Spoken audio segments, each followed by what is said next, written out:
আপনি কি জানেন আমাদের পৃথিবীতে এমন এক জঙ্গল রয়েছে যা এতটাই রহস্যময় এবং ভয়ঙ্কর যে তার মধ্যে আজও কেউ প্রবেশ করতে পারেনি।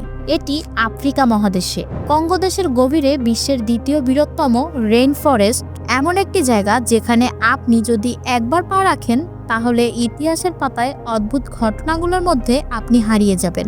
এই জঙ্গলটির আকার এতটাই বিশাল যে এর মধ্যে পুরো ইউনাইটেড কিংডমের মতো 20টি দেশও প্রবেশ করতে পারে। কিন্তু এত বড় হওয়া সত্ত্বেও এর রহস্য এবং ভয়ের গল্প অনেকের কাছেই অজানা।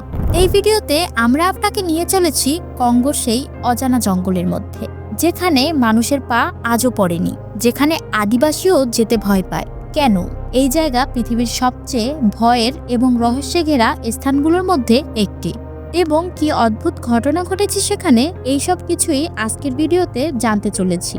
তাহলে আর দেরি না করে শুরু করা যাক। আমরা সবাই জানি পৃথিবীর ইতিহাসে টাইটানোবোয়া ছিল সবচেয়ে বড় সাপ। এটি প্রায় 47 ফুট পর্যন্ত লম্বা হতো এবং ওজন ছিল প্রায় 1130 কেজি। বিজ্ঞানীরা ধারণা করেন প্রায় 60 মিলিয়ন বছর আগে পৃথিবীতে এদের অস্তিত্ব ছিল। এর জিমবাস্ম প্রথম পাওয়া যায় কলম্বিয়াতে। কিন্তু যদি বলি এই টাইটানোবোয়া বিলুপ্ত হয়নি, বরং আমাদের গ্রহেরই কোথাও লুকিয়ে আছে। 1959 সালে বেলজিয়াম ফরেস্টারের একজন কর্নেল তার মিশন শেষ করে হেলিকপ্টারে ফিরছিলেন। তখন তিনি কঙ্গোর গভীর জঙ্গলের উপর দিয়ে যাচ্ছিলেন। হঠাৎ নিচের জঙ্গলের ভেতর এক বিশাল কিছুর নড়াচড়া দেখতে পান। এটি ছিল কোনো সাধারণ প্রাণী নয়। কর্নেল কৌতূহলী হয়ে নিচে নামার সিদ্ধান্ত নেন, আর তখনই তিনি দেখতে পান এক ভয়ানক দৃশ্য। জঙ্গলের মাঝে পড়েছিল এক বিশাল সাপ। এর দৈর্ঘ্য ছিল প্রায় 50 ফুট, মাথাটি ছিল 3 ফুট লম্বা এবং প্রায় 12 ফুট চওড়া।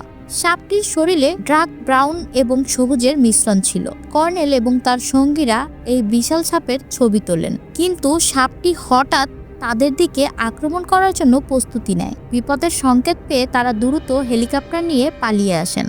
পরবর্তীতে এই ছবিগুলি বিশেষজ্ঞদের দেখানো হলে তারা হতবাক হয়ে যান। কঙ্গো জঙ্গলে অনুসন্ধান চালানো হলেও আর কখনোই এই সাপের সন্ধান পাওয়া যায়নি। তবে বিশেষজ্ঞরা অনুমান করেন এটি হয়তো কোনো আফ্রিকান রক পাইথন হতে পারে, যা সর্বোচ্চ 25 ফুট লম্বা হয়। তবে 50 ফুটের এই সাপ, এটা কি শুধুই কল্পনা, যার সমাধান এখনো মিলেনি?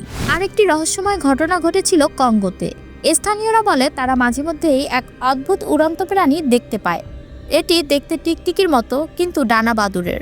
বিজ্ঞানীদের মতে এটি প্যাটিরোসর নামক একটি উড়ন্ত সরীসৃপের বিবরণ হতে পারে। প্যাটিরোসর প্রায় 66 মিলিয়ন বছর আগে বিলুপ্ত হয়ে গেছে। কিন্তু কিভাবে স্থানীয়রা এই প্রাণীটিকে বর্ণনা করছে?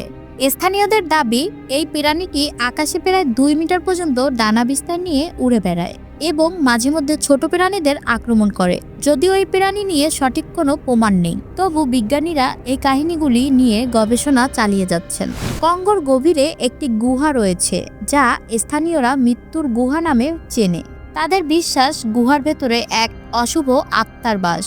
যেই সেখানে প্রবেশ করেছে সে আর কখনো ফিরে আসেনি। একবার এক অভিযাত্রী এই গুহার ভেতরে প্রবেশ করার সাহস করেন। গুহার ভেতরে প্রবেশের পর থেকেই তিনি একটি অদ্ভুত বাজে গন্ধ অনুভব করে। আরও গভীরে গিয়ে তিনি যা দেখেন তা ছিল ভয়ঙ্কর। গুহার মেঝেতে ছিল অসংখ্য মানুষের হাড় এবং কঙ্কাল। এমন দৃশ্য দেখে তার দল দ্রুত গুহা থেকে বের হয়ে আসে। গবেষণায় জানা যায় অনেক বছর আগে এখানে মৃতদেহ সমাধি করা হতো। তবে স্থানীয়দের দাবি গুহার অভ্যন্তরে আজও অশুভ শক্তি কাজ করে। কঙ্গো জঙ্গলের গভীরে বাস করে এক রহস্যময় প্রাণী। স্থানীয়রা যাকে মোকেলি মবেম্বে নামে চেনে। লোক কাহিনী অনুযায়ী এই প্রাণীটির বিশাল আকৃতি এবং দেখতে অনেকটা ব্রেন্টোসরাসের মতো, গলা লম্বা, বড় শরীর এবং 4 পা বিশিষ্ট।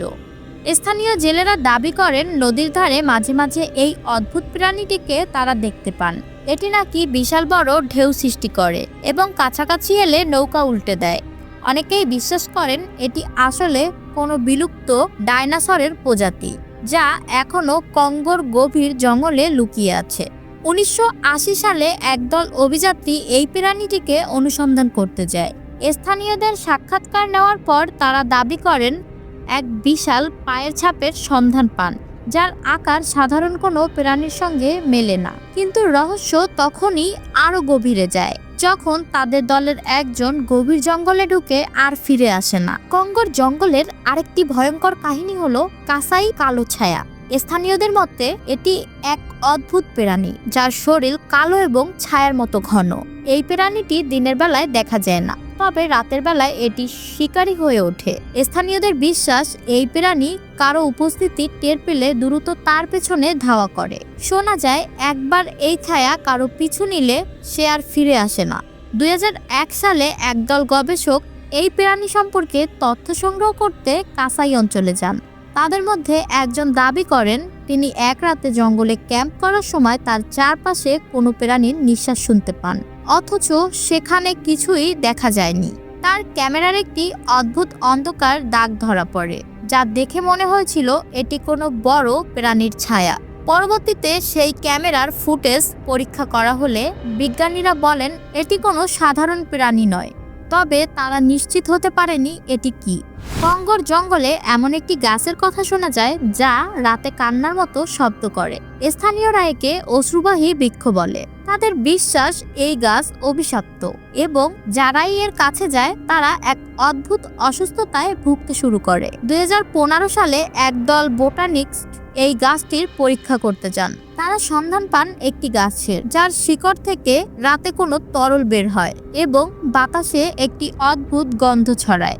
এটির কাছাকাছি থাকলে মাথা ঘুরে যায় এবং শরীর দুর্বল হয়ে পড়ে। বিজ্ঞানীরা জানান গাছটির রস বিষাক্ত এবং এটি মানুষের স্নায়ুতন্ত্রে প্রভাব ফেলে। তবে স্থানীয়দের বিশ্বাস এই গাছের কান্নার শব্দ আসলেই অতৃপ্ত আত্মার আর্তনাদ। কঙ্গোর জঙ্গলের রহস্য আজও পৃথিবীর বিজ্ঞানীদের কৌতূহলের কেন্দ্র। আপনার কি মনে হয় এগুলি কল্পনা নাকি সত্যি? এমন কিছু আছে যা আমাদের জ্ঞানকে চ্যালেঞ্জ করে? কমেন্টে আপনার মতামত জানাতে ভুলবেন না। যদি ভিডিওটি আপনার ভালো লেগে থাকে তাহলে একটি লাইক দিয়ে আমাদের উৎসাহিত করুন। তো দেখা হচ্ছে নতুন আরো কোনো ভিডিওতে। ততক্ষণ পর্যন্ত ভালো থাকবেন। ধন্যবাদ।